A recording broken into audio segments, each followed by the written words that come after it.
নমস্কার আমার সকল ইউটিউব বন্ধুদের, ছোটদের ভালোবাসা, বড়দের প্রণাম। চলে এসেছি রান্নাঘরে রান্না বান্না নিয়ে। এই যে আজকে করব পাবদা পোস্ত। এই যে পাবদা মাছটা নিয়ে নিচ্ছি, এটা ধনে পাতা, পেঁয়াজ কুচি। পেঁয়াজ কুচিটা এই যে একবারে ঝুরি ঝুরি করে কেটে নিয়েছি। আর নিয়ে নিচ্ছি আদা, আর এখানে নিয়ে নিচ্ছি সর্ষে, শুকনো লঙ্কা, কাঁচা লঙ্কা আর টমেটো। এটা পেস্ট করে নেব। তাহলে কড়াইটা বসে মাছগুলো ভেজে নেব। কড়াইটা আমার গরম হয়ে গেছে, এখানে তেলটা দিয়ে দেব, দিয়ে মাছগুলো ভেজে নেব।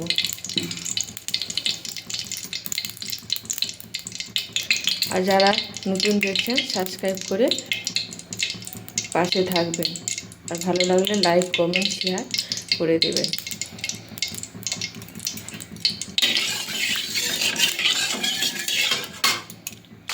কম কম করে মাছগুলোকে ভেজে নিয়েছি, আর ওইখানে আছে এগুলো ভেজে নিয়ে এভাবে সবগুলো মাছ ভেজে নেব।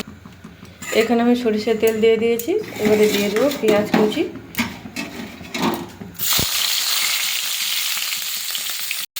এবার এখানে আদা দিয়ে দিয়েছি, আদাটা একটু নাড়াচাড়া করে নিয়ে পেস্ট করা মশলাটা দিয়ে দেবো। এখানে পেস্ট করা মশলা হলুদটা দিয়ে দিয়েছি, এবারে ভালো করে মশলাটা কষিয়ে নেব। একটু জল দিয়ে দেবো,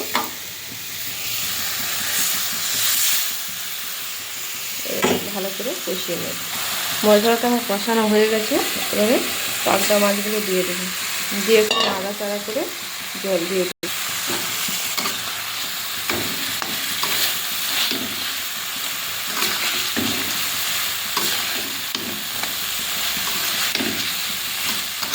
এবারে জল দিয়ে দেবো।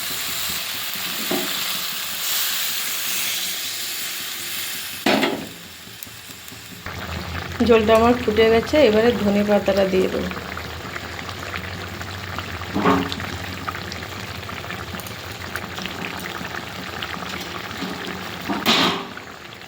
দিয়ে 1 মিনিট মতন ফুটিয়ে নামিয়ে নেব।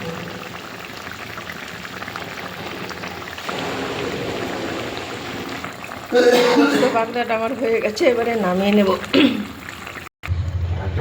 পাবদা পোস্তটা আমার হয়ে গেছে। তাহলে পরে ভিডিওতে দেখা হচ্ছে। টাটা, সবাই ভালো থাকবেন, সুস্থ থাকবেন।